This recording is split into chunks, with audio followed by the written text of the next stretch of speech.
कराग्रे वसति लक्ष्मी करमध्ये सरस्वती करमूले सदा गौरी प्रभारे करदर्शन रवये नमः भानवे नमः रवये नमः भानवे नमः समुद्रवसने देवी पर्वतस्तनमण्डिते विष्णुपत्नी नमस्तुभ्यं पादस्पर्शं क्षमस्व मे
മലപ്പുറം ജില്ലയിലെ അത്യപൂർവമായൊരു ക്ഷേത്രഭൂമിയിലേക്കാണ് ഇന്ന് നമ്മുടെ സഞ്ചാരം. ഉത്തര മലബാറിൻ്റെതായ വഴികൾ, ഇടനാഴികൾ, മരങ്ങൾ, ചെടികൾ, വള്ളികൾ നമ്മെ ക്ഷണിക്കുകയാണ് ഈ അത്യപൂർവ ദൃശ്യത്തെ കാണുവാൻ. അക്ഷരാർത്ഥത്തിൽ അത്യപൂർവതയാണ് ക്ഷേത്രത്തിൻ്റെ പ്രത്യേകത. ഇവിടെ ഗരുഡൻ കാവ് എന്നൊരു ക്ഷേത്രഭൂമിയുണ്ട്. ഒരു കാലത്തിൻ്റെ സാമൂഹ്യപരമായ എന്തോ ഒരു നവോത്ഥാന കാലഘട്ടത്തിൻ്റെ ചിഹ്നങ്ങളാണ് ഈ ഒരു ക്ഷേത്രഭൂമി സൂചിപ്പിക്കുന്നതെന്ന് തോന്നുന്നു. ശ്രീരാമൻ പ്രധാന ദേവനായിരിക്കുന്ന ക്ഷേത്രഭൂമിയിൽ ഹനുമാനെ ആരാധിക്കുന്നു, അല്ലെങ്കിൽ ഹനുമാൻ കാവ് എന്ന പേരിൽ ആ ക്ഷേത്രം പ്രസിദ്ധി ആർജിക്കുന്നു. ഇവിടെ ഇതാ മഹാവിഷ്ണു ചൈതന്യം നിലകൊള്ളുന്നൊരു ക്ഷേത്രഭൂമിയിൽ മഹാവിഷ്ണുവിൻ്റെ വാഹനമായ ഗരുഡന് പ്രാധാന്യം ലഭിക്കുകയും ഗരുഡൻ ഏറെ ആരാധിക്കപ്പെടുകയും ചെയ്യുന്നു. അങ്ങനെ ക്ഷേത്രം ഗരുഡൻ കാവായി അറിയപ്പെടുന്നു. ഈ ഗ്രാമത്തിൻ്റെ പേര് വെള്ളാമശ്ശേരി എന്നാണ്. ഈ ഗ്രാമത്തിൻ്റെ പേരിനും ക്ഷേത്രത്തിൻ്റെ ഐതിഹ്യത്തിനുമൊക്കെ വളരെയേറെ ബന്ധമുണ്ട്. ഏതായാലും ഗരുഡൻ കാവിലേക്ക് ചെന്ന് ഗരുഡൻ കാവിൻ്റെ കാഴ്ചകൾ കണ്ട് ഐതിഹ്യത്തെക്കുറിച്ച് കൂടുതൽ പറയുന്നതായിരിക്കും ഉചിതം. സ്വാഗതം.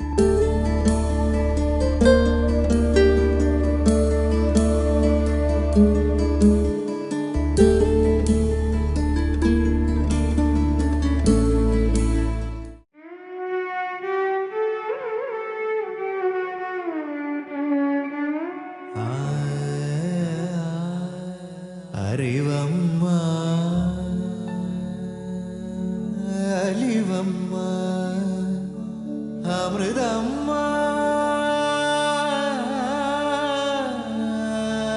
അഖിലം നീ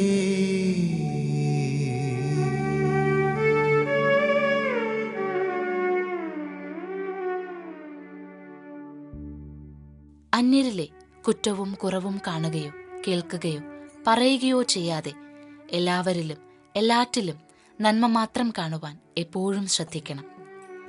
സ്വന്തം കൈ മുറിഞ്ഞാൽ അതിനെ കുറ്റപ്പെടുത്താൻ നിൽക്കാതെ മരുന്ന് വെച്ച് പൊറുപ്പിക്കുവാൻ നാം എത്ര വ്യഗ്രതയോടെ ശ്രമിക്കുന്നുവോ അതുപോലെ മറ്റുള്ളവരുടെ തെറ്റുകൾ നോക്കാതെ അവരെ സേവിക്കണം.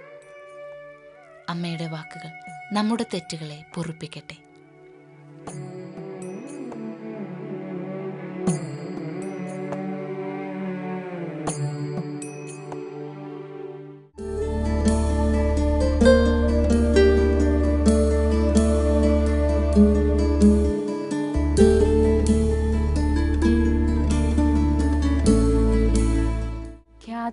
ഏറെയുണ്ട് എങ്കിലും കാഴ്ചയിൽ വളരെ ചെറുതായ ക്ഷേത്രം.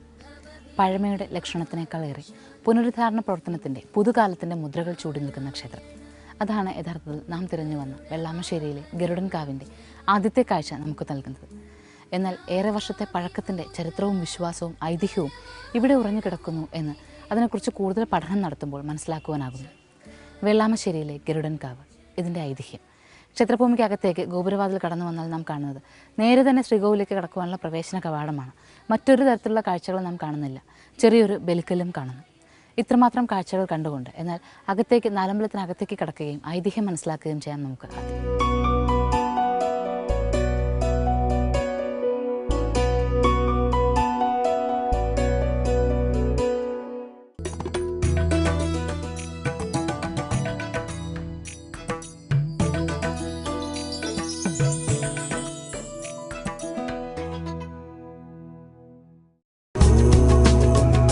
പ്രപഞ്ചശക്തികളുടെ പ്രഭവ കേന്ദ്രങ്ങളാണ് ക്ഷേത്രങ്ങൾ.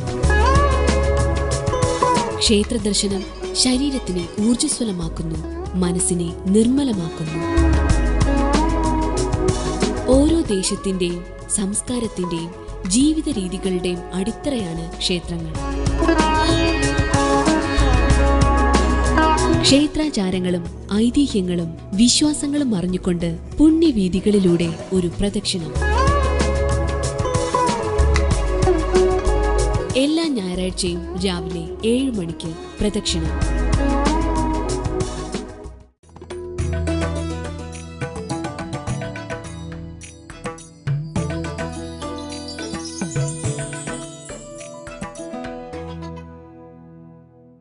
ക്ഷേത്ര ഐതിഹ്യം മനസ്സിലാക്കി കഴിഞ്ഞപ്പോൾ ക്ഷേത്രത്തിനകത്തേക്ക് പ്രവേശിക്കുന്നതിന് മുൻപ് ഈ ക്ഷേത്രക്കുളം ഒന്ന് കാണണമെന്നും ഒരുപക്ഷെ ഇവിടെ വെച്ച് ഐതിഹ്യം പറയുന്നതായിരിക്കും ഏറ്റവും ഉചിതമെന്നും മനസ്സിലാക്കേണ്ടായി. അതുകൊണ്ടാണ് ക്ഷേത്രഭൂമിയിൽ എത്തി നാം ക്ഷേത്രത്തിനുള്ളിൽ പ്രവേശിക്കുന്നതിന് മുൻപ് ക്ഷേത്രക്കുളത്തിലേക്ക് എത്തിയത്. ഇവിടെ നിന്ന് തീർത്ഥസ്പർശം ഏറ്റുവാങ്ങിക്കൊണ്ട് ഐതിഹ്യവും മനസ്സിലാക്കി നമുക്ക് ക്ഷേത്രത്തിലേക്ക് പ്രവേശിക്കാം. ഐതിഹ്യം ഇങ്ങനെയാണ്. ഒരിക്കൽ ഒരു ഋഷിവര്യൻ ഇവിടെ തപസ്സിരുന്നു അത്രേ. തപസ്സിരുന്ന അദ്ദേഹം മഹാവിഷ്ണുവിനെ പ്രത്യക്ഷപ്പെടുത്തുകയും മനുഷ്യൻ്റെ പാപമോചനത്തിനുള്ള ഉചിതമായ മാർഗം എന്ത് എന്ന് മഹാവിഷ്ണുവിനോട് ആരായുകയും ചെയ്തു. ഭഗവാനാകട്ടെ അത് തൻ്റെ വാഹനമായ ഗരുഡന് ഉപദേശിച്ചു കൊടുത്തു. ഉപദേശം കേട്ട മാത്രയിൽ തന്നെ ഗരുഡൻ പറന്നു തുടങ്ങിയത്രേ. പറന്നു തുടങ്ങി ഗരുഡൻ വന്നിരുന്ന പ്രദേശത്താണ് ഇന്ന് ഗരുഡൻകാവ് ക്ഷേത്രമുള്ളത് എന്ന് വിശ്വസിക്കപ്പെടുന്നു. പിന്നീട് ആ ഒരു ബ്രാഹ്മണന് മുന്നിൽ അല്ലെങ്കിൽ ആ ഋഷിവര്യന് മുന്നിൽ ഭഗവാൻ പ്രത്യക്ഷപ്പെട്ട സ്ഥലത്തും ഒരു ക്ഷേത്രമുണ്ടായി എന്നും പറയുന്നുണ്ട്. വെട്ടത്ത് രാജാവാണ് ക്ഷേത്രം പണികഴിപ്പിച്ചത് എന്ന കാര്യത്തിൽ മാത്രം തർക്കമില്ല. ഇതാണ് പൊതുവെ ഈ ഒരു ഗ്രാമത്തിൽ പറഞ്ഞു കേൾക്കാറുള്ള ഐതിഹ്യമെങ്കിലും ആധികാരികമായ കുറച്ചുകൂടി ഭക്തിക്ക് ഉണർവ് നൽകുന്ന ഒന്നുകൂടി പ്രാധാന്യം കൊടുക്കേണ്ട മറ്റൊരു ഐതിഹ്യം കൂടി ഈ ക്ഷേത്രഭൂമിക്കുണ്ട്. അതാണ് യഥാർത്ഥത്തിൽ പറയേണ്ടതും പുതിയ തലമുറ അറിയേണ്ടതും. ഒരിക്കൽ പെരുന്തച്ചൻ വെട്ടത്ത് രാജാവിൻ്റെ സദസ്സിലെത്തി. അദ്ദേഹത്തിൻ്റെ കയ്യിൽ അദ്ദേഹം ഉണ്ടാക്കിയ ഒരു വിഗ്രഹമുണ്ടായിരുന്നു. പക്ഷിരാജാവിൻ്റെതായിരുന്നു ആ വിഗ്രഹം. വിഗ്രഹം രാജാവിന് കൊടുത്തപ്പോൾ രാജാവ് ആ വിഗ്രഹത്തിന് ജീവനുള്ളതുപോലെ തോന്നുകയും യഥാർത്ഥത്തിൽ ഇതിന് ജീവൻ ഉണ്ടായിരുന്നുവെങ്കിൽ എത്ര നന്നായിരുന്നു എന്ന് പറയുകയും ചെയ്തു. അത് കഴിഞ്ഞപ്പോൾ രാജാവിൻ്റെ ആ ആഗ്രഹം ആവശ്യമായി മാറുകയും പെരുന്തച്ചനോട് അത് ആവശ്യപ്പെടുകയും ചെയ്തു. പെരുന്തച്ചൻ പറഞ്ഞത് മറ്റൊന്നുമായിരുന്നില്ല. തീർച്ചയായും ഈ വിഗ്രഹത്തിന് ജീവൻ വരുവാൻ വലിയ പ്രയാസമൊന്നുമില്ല, പതിവ്രതയായ ഒരു സ്ത്രീയുടെ സ്പർശമേറ്റാൽ മാത്രം മതിയെന്ന്. ഉടനെ തന്നെ രാജാവ് തൻ്റെ രാജ്ഞിയെ വിളിക്കുകയും പക്ഷിയെ സ്പർശിക്കുവാൻ പറയുകയും ചെയ്തു, വിഗ്രഹത്തിൽ സ്പർശിക്കുവാൻ പറയുകയും ചെയ്തു. പക്ഷേ രാജ്ഞി എന്നല്ല, ആ കൊട്ടാരത്തിലെ ഏതൊക്കെ സ്ത്രീകൾ സ്പർശിച്ചിട്ടും പക്ഷിക്ക് ജീവനുണ്ടായില്ല. ഈ സമയം പെരുന്തച്ചൻ തൻ്റെ പത്നിയെ വിളിപ്പിക്കുവാനായി രാജഭടന്മാരെ അയച്ചു. ഈ സമയം പത്നിയാകട്ടെ ഗൃഹത്തിൽ വെള്ളം കോരിക്കൊണ്ടിരിക്കുകയായിരുന്നു. ഭർത്താവ് തന്നെ വിളിക്കുന്നു എന്ന് കേട്ട മാത്രയിൽ തന്നെ പതിവ്രതയായ ആ സ്ത്രീ പാളയം കയറുമൊക്കെ ഉപേക്ഷിച്ച് ഓടി കൊട്ടാരത്തിലേക്ക് വരികയും പക്ഷിയെ സ്പർശിക്കുകയും ചെയ്തു. സ്പർശിച്ച മാത്രയിൽ തന്നെ പക്ഷിരാജാവിന് ജീവൻ വെച്ചു. ജീവൻ വെച്ച പക്ഷിരാജാവ് പറന്നു തുടങ്ങി കുറേ ദൂരം വന്നപ്പോഴേക്കും ഒരു വലിയ കുളം കാണുകയും ആ കുളത്തിന് കരയിൽ ഒരു വെളുത്ത ആമയെ കാണുകയും ചെയ്തു. വെള്ളാമയെ കണ്ടപ്പോൾ അത് മഹാവിഷ്ണു ചൈതന്യമാണെന്നും കൂർമ്മ അവതാരത്തിൻ്റെ അംശം ഇവിടെ ഉണ്ട് എന്ന് മനസ്സിലാക്കുകയും ചെയ്ത ഗരുഡൻ ആ പ്രദേശത്തേക്ക് പറന്നിറങ്ങി. പറന്ന ഗരുഡനെ പിന്തുടർന്ന് വന്ന രാജാവ് പെരുന്തച്ചനുമെല്ലാം ഇവിടേക്ക് എത്തുകയും ഗരുഡൻ ഇരുന്ന പ്രദേശത്ത് മഹാവിഷ്ണുവിന് ക്ഷേത്രം നിർമ്മിക്കാൻ തീരുമാനിക്കുകയും ഒപ്പം ഗരുഡന് പ്രതിഷ്ഠ ഇവിടെ വെക്കുകയും ചെയ്തു. അങ്ങനെയാണ് ഇവിടെ ഗരുഡൻകാവ് ഉണ്ടായി വന്നത്. രണ്ട് ഐതിഹ്യം പറയുമ്പോഴും ഈ ക്ഷേത്രക്കുളത്തിന് വളരെ പ്രാധാന്യമുണ്ട്. കാരണം ഗരുഡൻ വെളുത്ത ആമയെ കണ്ടത് ഈ കുളത്തിൽ വെച്ചാണ്. ഈ കുളത്തിൽ വെളുത്താമയെ കണ്ടതുകൊണ്ടാണ് ഈ ദേശത്തിനാകെ വെളുത്താമശ്ശേരി എന്ന പേര് വന്നത്. അതുകൊണ്ട് തന്നെ വെളുത്താമശ്ശേരി എന്ന ഗ്രാമത്തിലെ ഗരുഡൻ കാവ് ഇവിടുത്തെ ഏറ്റവും പ്രധാനമായ ഗ്രാമത്തിൻ്റെ സിരാകേന്ദ്രമെന്നോ ഗ്രാമത്തിൻ്റെ മുഴുവൻ ചൈതന്യമെന്നോ വ്യക്തമായി വിശേഷിപ്പിക്കാവുന്ന ഒരു കാവ് തന്നെയാണ്.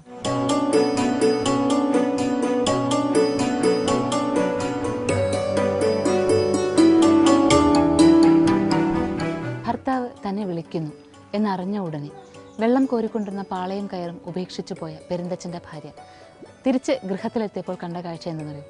ഉപേക്ഷിച്ച പാളയം കയറും വെള്ളത്തോടു കൂടി പകുതി വഴിയിൽ അങ്ങനെ തന്നെ തങ്ങി നിൽക്കുന്നു, താഴേക്ക് പോയിട്ടില്ല.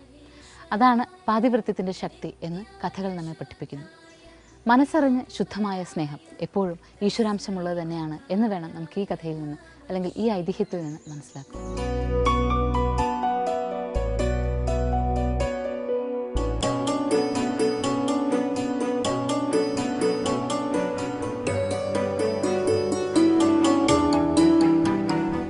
ഗരുഡൻകാവിലെത്തുമ്പോൾ, ഗരുഡൻകാവിൻ്റെ നാലമ്പലത്തിനകത്തേക്ക് എത്തുമ്പോഴാണ് നാം മനസ്സിലാക്കുന്നത് വലിയ നാലമ്പലത്തിനകത്ത് ഒരുപാട് മൂർത്തികൾ കുടികൊള്ളുന്ന ഒരു വലിയ ക്ഷേത്രഭൂമി കൂടിയാണ് ഇത് എന്ന്. പ്രധാന നടയിലൂടെ അകത്തേക്ക് പ്രവേശിച്ചാൽ നാം എത്തുന്നത് മഹാവിഷ്ണു ചൈതന്യത്തിന് തിരുമുന്നിലാണ്.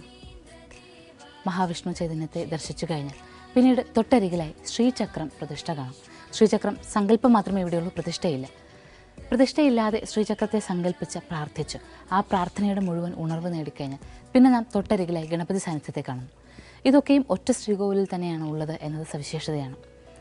ഗരുഡൻകാവിന് പത്മപാദാചാര്യർ ഇവിടെ വന്ന് പ്രാർത്ഥിക്കുവാനും ധ്യാനനിമഗ്നാകുവാനും ഇരുന്നതിന് ശേഷമാണ് വളരെയേറെ ഖ്യാതി വരുവാൻ തുടങ്ങിയത്. ഗരുഡൻകാവ് ഇവിടെ ഉണ്ടായി വന്നതിനെക്കുറിച്ചുള്ള ഐതിഹ്യം ഏറെക്കുറെ നാം പറഞ്ഞുവല്ലോ. എന്നാൽ പലതരത്തിലുള്ള ഭാവത്തിൽ ഈ കഥകൾ പല രീതിയിലും പറഞ്ഞു കേൾക്കാറുണ്ട്. ഇവിടെ ആദ്യം തന്നെ കൂർമ്മ അവതാരത്തിൽ ഭഗവാനെ മഹാവിഷ്ണു ചൈതന്യം നിലകൊള്ളുന്നൊരു ക്ഷേത്രഭൂമി ഉണ്ടായിരുന്നുവെന്നും ആ ക്ഷേത്രഭൂമിയിലേക്കാണ് പെരുന്തച്ഛൻ ജീവൻ വെപ്പിച്ച് പറത്തിവിട്ട ഗരുഡൻ വന്നിറങ്ങിയതെന്നും ആ ഗരുഡൻ നേരെ വന്ന് വലിയൊരു ക്ഷേത്രക്കുളത്തിന് വെളുത്ത ആമകൾ ധാരാളമുള്ള ക്ഷേത്രക്കുളത്തിലെ ഒരു വെളുത്ത ആമയ്ക്ക് പുറത്തു വന്നിരുന്നുവെന്നും ഗരുഡനെയും കൊണ്ട് വെളുത്ത ആമ ഇഴഞ്ഞ് നേരെ ഇവിടെ ക്ഷേത്രഭൂമിയിലേക്ക് വിഷ്ണു ക്ഷേത്രത്തിന് ഉള്ളിലേക്ക് വന്നുവെന്നും പിന്നീട് പ്രശ്നവിധിയാൽ ഇവിടെ തന്നെ ഗരുഡന് സാന്നിധ്യം ഉണ്ടാകണമെന്ന് മനസ്സിലാക്കിയാണ് ഇത് ഗരുഡൻ കാവാക്കി മാറ്റിയത് എന്നും പറയുന്നുണ്ട്.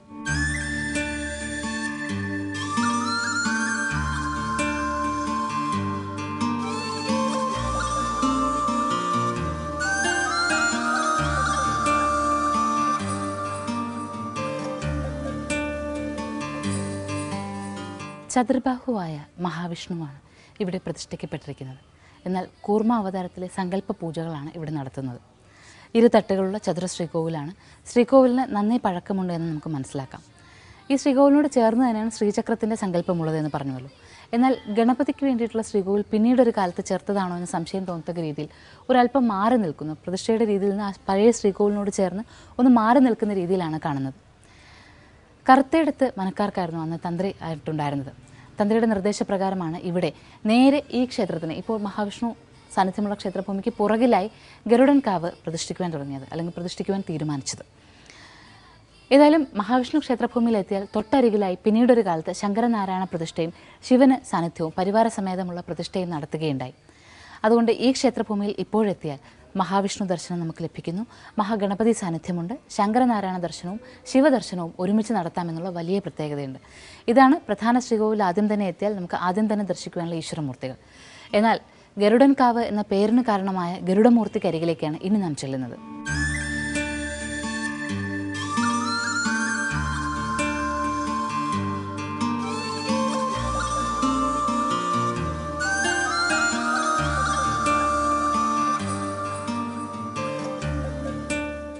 കൂർമാവതാര സാന്നിധ്യവുമായി മഹാവിഷ്ണു ക്ഷേത്രം മുമ്പ് തന്നെ ഉണ്ടായിരുന്നുവെന്നും പിന്നീടാണ് ഇവിടെ ഗരുഡൻകാവ് പണിതത് എന്നുള്ള ചരിത്രമായിരിക്കണം സത്യമായിട്ടുള്ളത്. കാരണം ഈ ശ്രീകോവിലിൻ്റെ കാഴ്ച തന്നെ അത് വ്യക്തമാക്കി തരുന്നുണ്ട്. പൂർണ്ണമായി നിർമ്മിച്ച ഒരു ശ്രീകോവിൽ മഹാവിഷ്ണുവിന് വേണ്ടി മുമ്പ് തന്നെ ഉണ്ടായിരുന്നുവെന്നും പിന്നീട് അതിനോട് ചേർത്ത രീതിയിലാണ് പടിഞ്ഞാറോട്ട് ഒരല്പം തള്ളി നിൽക്കുന്ന രീതിയിൽ ഗരുഡൻ്റെ പ്രതിഷ്ഠ കാണുന്നത്, ഗരുഡൻകാവ് നാം കാണുന്നത്. അതുകൊണ്ട് ഇത് പിന്നീട് ചേർത്തതാണെന്ന് ശരിക്കും തന്നെ മനസ്സിലാക്കാം. അതുപോലെ തന്നെ ഗണപതിക്ക് വേണ്ടിയിട്ടുള്ള സാന്നിധ്യവും ശ്രീകോവിലും ചേർത്ത് പണി കഴിപ്പിച്ചിരിക്കുന്നത് തന്നെയാണ്. ശങ്കരനാരായണ സാന്നിധ്യവും ശിവസാന്നിധ്യവുമുള്ള ശ്രീകോവിലുകൾ രണ്ടും പിന്നീടൊരു കാലത്തിൻ്റേതാണെന്ന് വ്യക്തമായി മനസ്സിലാക്കുന്ന രീതിയിലാണ് അതിൻ്റെ ഒരു നിർമ്മാണ രീതികൾ കാണിക്കുന്നത്. ഇനി നമുക്ക് ഗരുഡൻകാവിൻ്റെ സവിശേഷത പറയാം. സർപ്പദോഷം പൂർണ്ണമായും അകറ്റുന്നതിന് ഭക്തരെത്തി പ്രാർത്ഥിക്കുന്നത് ഈ ഗരുഡൻകാവിലാണ്. സർപ്പശത്രുവാണ് ഗരുഡൻ എന്നാണ് വിശ്വാസം. പക്ഷേ അവിടെ സർപ്പദോഷം തീരുവാനുള്ള പ്രാർത്ഥന എന്ന് പറയുന്നത് ഒരു അത്യപൂർവമായ അവസ്ഥയാണ്. അങ്ങനെ ഏറെ അപൂർവതകൾ ചേർന്ന ഗരുഡൻകാവിൽ സവിശേഷമായ ചില ആചാരങ്ങളും വഴിപാടുകളുമുണ്ട്. അതെന്തൊക്കെയെന്ന് നോക്കാം. ഗരുഡ പ്രതിഷ്ഠയ്ക്ക് ഇടത്തോട്ട് മാറി മറ്റു രണ്ട് പ്രതിഷ്ഠകൾ കാണാം. അത് വേട്ടക്കരൻ്റെയും കാർത്തിവീരാർജുനൻ്റെയുമാണ്. ഇത് രണ്ടും അപൂർവതകൾ തന്നെ. മറ്റു ക്ഷേത്രങ്ങളിൽ പറഞ്ഞു കേട്ടിട്ടില്ലാത്തൊരു പ്രതിഷ്ഠാ രീതിയാണ് കാർത്തിവീരാർജുനൻ.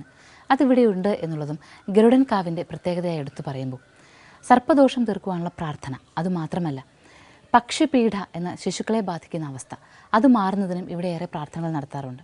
ശിശുരോഗങ്ങൾ, ശിശുവിൻ്റെ ആരോഗ്യം സംരക്ഷിക്കുന്നതിന് വേണ്ടിയുള്ള പ്രാർത്ഥനകളെല്ലാം ഗരുഡൻ കാവിൽ ഗരുഡപ്രതിഷ്ഠയ്ക്ക് മുന്നിലാണ് നടത്തുന്നത്.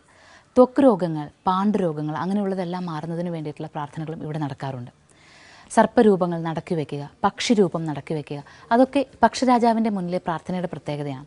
ഈ ശ്രീകോവിലിന് മുന്നിൽ എത്തിയാൽ നമുക്ക് കാണാം വലിയൊരു താലത്തിൽ ധാരാളം നാഗരൂപങ്ങൾ നിൽക്കുന്നത്, അതിന് ഇടയിലായി 1-2 പക്ഷിരൂപങ്ങളും കാണാം. അതുപോലെ തന്നെ ചേന വഴിപാടായി സമർപ്പിച്ചിരിക്കുന്നത് കാണാം. ചേന ഇങ്ങനെ വഴിപാടായി സമർപ്പിക്കുന്നത് ത്വക്ക് രോഗങ്ങൾ മാറാനാണ്. എന്നാൽ ഇനിയും സവിശേഷമായ മറ്റൊരു ആചാരമുള്ളത്, ഒരു തൊട്ടിയിൽ അല്ലെങ്കിൽ ഒരു വട്ടിയിൽ വെള്ളരിക്ക കാഴ്ചവെക്കുക എന്നുള്ളതാണ്. അത് ത്വക്ക് രോഗങ്ങൾ, ശക്തമായ ത്വക്ക് രോഗങ്ങൾ പോലും മാറുന്നതിനാണ് ഇങ്ങനെ പ്രത്യേകിച്ചുള്ള വട്ടിയിൽ വെള്ളരിക്ക സമർപ്പിക്കുന്നത്. വെള്ളരിക്ക എന്ന് പറയുമ്പോൾ നമ്മുടെ സാധാരണ കാർഷിക വിഭവമായ വെള്ളരിക്കയല്ല, വെള്ളരിക്കയുടെ ആകൃതിയിലുള്ള ഇരുമ്പ് വെള്ളരിക്കകളാണ് ഭഗവാന് മുന്നിൽ കാഴ്ചവെക്കുന്നത്. ഇത് ത്വക്ക് രോഗം പൂർണ്ണമായി മാറുന്നതിന് നാടിൻ്റെ നാനാഭാഗത്തു നിന്ന് ഇപ്പോഴും ഭക്തർ ധാരാളമായി ഇവിടെ എത്തി ഇങ്ങനെ ഈ വെള്ളരിക്ക തിരുനടയിൽ സമർപ്പിക്കാറുണ്ട്.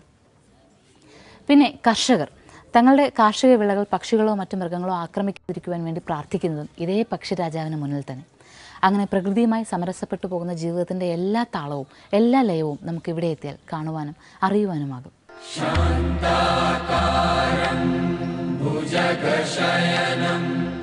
പദ്മനാഭം സുരേശം വിശ്വാധാരം ഗഗനസദൃശം മേഘവർണം ശുഭാംഗം.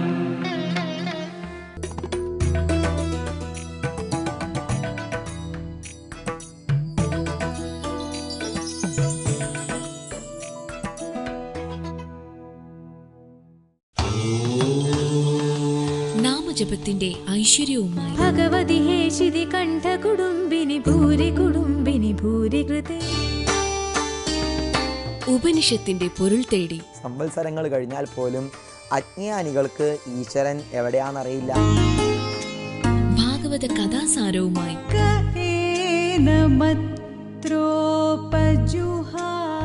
ഭഗം എന്ന് പറയുന്ന ഗുണമുള്ള ഈശ്വരൻ ഈ കാണുന്ന പ്രപഞ്ചത്തെ മുഴുവനും സൃഷ്ടിച്ചു. ഈശ്വര സന്നിധിയിൽ 1000 ദീപങ്ങൾ ഒഴിഞ്ഞ പുണ്യവുമായി നിങ്ങളുടെ സന്ധ്യാനേരങ്ങളെ ഭക്തിയുടെ നൈർമല്യതയിലേക്ക് കൈപിടിച്ചുയർത്തുന്നു സന്ധ്യാദീപം. ദിവസവും വൈകുന്നേരം 6:30.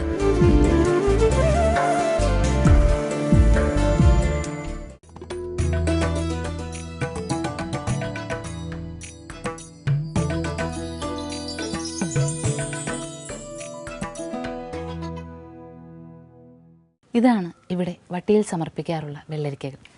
ഒറ്റനോട്ടത്തിൽ നടയിൽ സമർപ്പിച്ചിരിക്കുന്നത് കണ്ടപ്പോൾ ഇരുമ്പ് കൊണ്ടുണ്ടാക്കിയ വെള്ളരിക്കകൾ എന്നാണ് വിചാരിച്ചത്. എന്നാൽ യഥാർത്ഥത്തിൽ ഇത് ഉണ്ടാക്കിയിരിക്കുന്നത് ഇരുമ്പ് കൊണ്ടല്ല, തടിയിൽ തന്നെ തീർത്തിട്ടുള്ള വെള്ളരിക്കയാണ്. ഇതാണ് ത്വക്ക് രോഗശമനത്തിനായി നടയിൽ സമർപ്പിക്കുന്നത്. ഇതാ ഈ ആകൃതിയിൽ. ഇങ്ങനെ ഒരു വിശ്വാസം എന്തുകൊണ്ട് വന്നു എന്ന് ആധികാരികമായി പറയുവാൻ ഇവിടെ ആർക്കും ആകുന്നില്ല. ഒരുപക്ഷെ അതിന് നമ്മൾ അന്വേഷിച്ച് കണ്ടുപിടിക്കേണ്ടതാണ്. ഏതായാലും പ്രകൃതിയിൽ നിന്ന് ലഭിക്കുന്ന ഉൽപ്പന്നങ്ങൾ ഭഗവാന് മുന്നിൽ സമർപ്പിക്കുന്നത് ഒരു പ്രത്യേക രീതിയായിരിക്കെ പക്ഷിരാജാവായ ഭഗവാൻ ഇവിടെ വസിക്കുന്നത് കൊണ്ട് തന്നെ വെള്ളരിക്ക, നേരിട്ടുള്ള വെള്ളരിക്ക മുന്നിൽ വെച്ച് മറ്റു ചില പ്രശ്നങ്ങൾ ഉണ്ടാക്കണ്ട എന്ന് കരുതിയിട്ടാണോ അതോ മറ്റു പക്ഷികളെ ആകർഷിക്കേണ്ട എന്ന് കരുതിയിട്ടാണോ എന്നറിയില്ല, ഇങ്ങനെ തടി കൊണ്ടുള്ള വെള്ളരിക്ക കൊണ്ടൊരു പ്രത്യേക ആചാരം ഇവിടെ ഉണ്ടായി വന്നത്.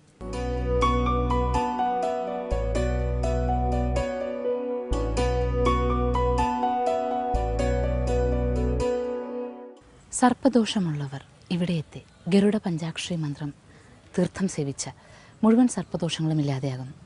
അതുമാത്രമല്ല, സർപ്പദോഷവുമായി ബന്ധപ്പെട്ട് ഇവിടുത്തെ അരയാലിന് വലിയൊരു പ്രാധാന്യമുണ്ട്. സർപ്പദോഷം, കടുത്ത സർപ്പദോഷമുള്ളവർ ജീവനോടെ ഒരു പാമ്പിനെ പിടിച്ച് കുടത്തിലാക്കി അതിൻ്റെ വായ് മൂടിക്കെട്ടി ഇവിടെ കൊണ്ടുവന്ന് ഈ അരയാലിൻ്റെ ചുവട്ടിൽ ഉപേക്ഷിക്കുകയോ അല്ലെങ്കിൽ ഇവിടെ നിന്ന് അകത്തേക്ക്, ഗോപുരത്തിൻ്റെ അവിടെ നിന്ന് അകത്തേക്ക് ക്ഷേത്രത്തിലേക്ക് വലിച്ചെറിയുകയോ ചെയ്യും. ഇങ്ങനെ വലിച്ചെറിയുമ്പോൾ കുടം ഉടയുകയും അതിനുള്ളിലെ പാമ്പ് പത്തി വിടർത്തി നിൽക്കുകയും ചെയ്യും. സർപ്പം ഇങ്ങനെ പണം നിർത്തി നിൽക്കുന്ന സമയത്ത് ശാന്തിക്കാരൻ ഉള്ളിൽ നിന്ന് ഗരുഡ പഞ്ചാക്ഷരി മന്ത്രം തീർത്ഥം കൊണ്ടുവന്ന് തളിക്കുകയും അപ്പോൾ തന്നെ സർപ്പം പണം ഒക്കെ അടക്കി തെക്കോട്ടേക്ക് ഇഴഞ്ഞു പോവുകയും ചെയ്യും. പിന്നീട് ആ സർപ്പത്തെ ആരും തന്നെ കാണുകയില്ല.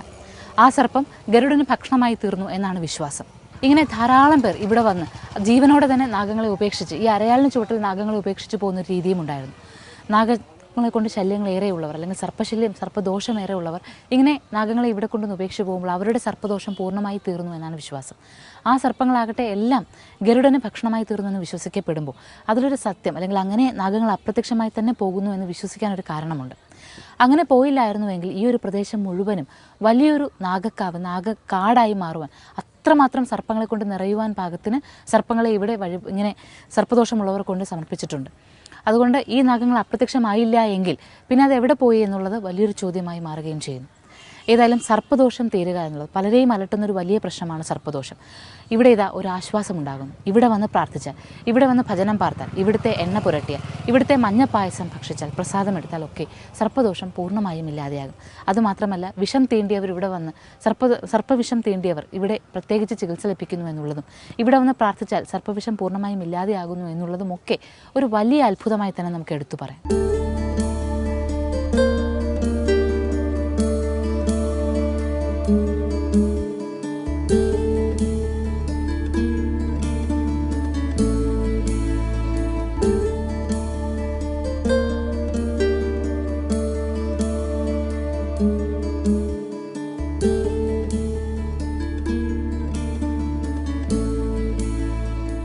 ഗരുഡൻ കാവിൽ എല്ലാ ഞായറാഴ്ചകളും വിശേഷ ദിവസങ്ങളാണ് എങ്കിലും മണ്ഡലകാലത്തെ ഞായറാഴ്ച പ്രധാനമാകുന്നു.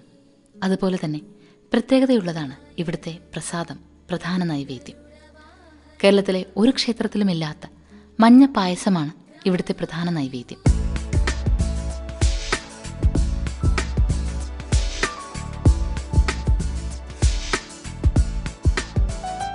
മഞ്ഞൾ വിഷഹാരിയാണല്ലോ. കുടുംബ ഐശ്വര്യത്തിനും സർവ്വദോഷ പരിഹാരങ്ങൾക്കുമാണ് മഞ്ഞപ്പായസം. ഗരുഡ പഞ്ചാക്ഷരി എണ്ണയാണ് പ്രധാനപ്പെട്ട പ്രസാദം. ത്വക്ക് രോഗങ്ങൾക്ക് പുറമേക്ക് പുരട്ടാനും വിഷാംശം ഉള്ളിൽ ചെന്നിട്ടുണ്ടെങ്കിൽ പ്രതിവിധിയായി സേവിക്കാനും 12 ദിവസം തുടർച്ചയായി സേവിക്കാനും ലേപനം ചെയ്യാനും ഗരുഡ പഞ്ചാക്ഷരി എണ്ണ ഉത്തമമാണ്.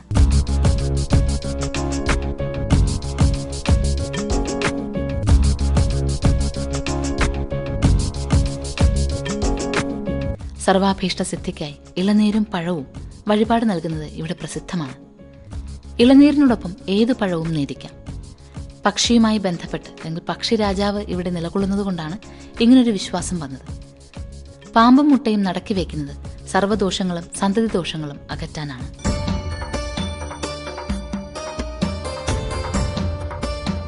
ക്ഷേത്രപ്രവേശന വിളംബരത്തിന് മുമ്പും മണ്ഡലകാല ഞായറാഴ്ചകൾ അവർണ ജനതയ്ക്കായി തുറന്നുകൊടുത്തിരുന്നു എന്ന് ചരിത്രം പറയുന്നു. മണ്ഡലകാലത്ത് മനുഷ്യരൂപത്തിൽ സർപ്പദൈവങ്ങൾ ഇവിടെ എത്തുമത്രേ. നാഗസാന്നിധ്യമാണ് ഇതുകൊണ്ട് ലക്ഷ്യമാക്കുന്നത്. സർപ്പദോഷ പരിഹാരത്തിന് ഗരുഡ പഞ്ചാക്ഷരി പുഷ്പാഞ്ജലി, സർപ്പദോഷ പരിഹാര പൂജ എന്നിവ ഇവിടെ പ്രധാനമാണ്. പാലും പൊടിയും നിവേദിക്കലും നാഗാരാധനയുമായി ബന്ധപ്പെട്ടു നിൽക്കുന്നു. വൃശ്ചികത്തിലെ മണ്ഡലകാലം ഗരുഡോത്സവമായി ആഘോഷിക്കുന്നു. മണ്ഡലം 41 കഴിഞ്ഞ് തുടർന്നുള്ള 2 ദിവസങ്ങളിൽ ശുദ്ധികലശം കഴിഞ്ഞ് വിഷ്ണുവിനെ എഴുന്നള്ളിക്കാറുണ്ട്. ഗരുഡന് ഒറ്റ കലശമേ പതിവുള്ളൂ. വിഷ്ണു സങ്കല്പത്തിലാണ് ഇവിടെ നിത്യപൂജ.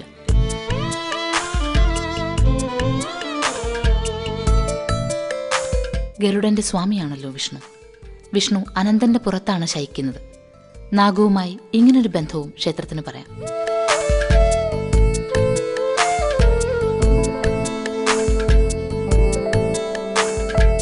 ഗരുഡൻ കാവിലെ ഉത്സവം മേളാത്മകമോ ദൃശ്യാത്മകമോ അല്ല. ആന എഴുന്നള്ളിപ്പും വാദ്യമേളവും ഒന്നും ഗരുഡ ഭഗവാൻ ഇഷ്ടപ്പെടുന്നില്ല എന്നുള്ളതിനാൽ അനുഷ്ഠാന വാദ്യങ്ങൾ മാത്രമേ ഇവിടുത്തെ ഉത്സവത്തിന് പതിവുള്ളൂ.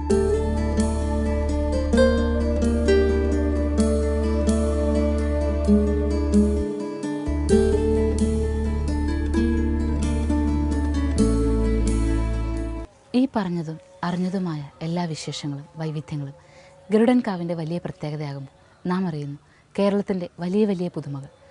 പക്ഷിരാജാവിനെ ആരാധിക്കുന്ന, വാനരരാജാവിനെ, വാനരശ്രേഷ്ഠനെ ആരാധിക്കുന്ന ഒരു വലിയ സംസ്കാരം നമുക്കുണ്ടായിരുന്നുവെന്ന്, പ്രകൃതിയുമായി സമരസപ്പെട്ട് ജീവിച്ചിരുന്ന ആ ജീവിതകാലത്ത് പ്രപഞ്ചത്തിലെ എല്ലാ വസ്തുക്കളെയും ആരാധിക്കുവാനുള്ള ഒരു വലിയ മനസ്സ് നമുക്കുണ്ടായിരുന്നു. ആ വലിയ മനസ്സ് തിരിച്ചു കിട്ടുന്ന കാലത്താണ് ഇനി വീണ്ടും നമ്മുടെ ജീവിതം നിളാനദി പോലെ സുഗമമായി ഒഴുകുക. ഇന്നത്തെ നിളാനദി പോലെ അല്ല, വിശ്വാസങ്ങളിലെ നിളാനദി പോലെ. അങ്ങനെ ഒഴുകുന്നൊരു കാലത്തിന് വേണ്ടി കാത്തുകൊണ്ട് അതിനുള്ള പ്രേരണാ ഘടകമാകട്ടെ ഹനുമാൻ കാവും ഗരുഡൻ കാവും എന്ന് ആഗ്രഹിച്ചുകൊണ്ട് എല്ലാ നന്മകളും നേർന്നുകൊണ്ട് വിടവാങ്ങുന്നു. നമസ്കാരം.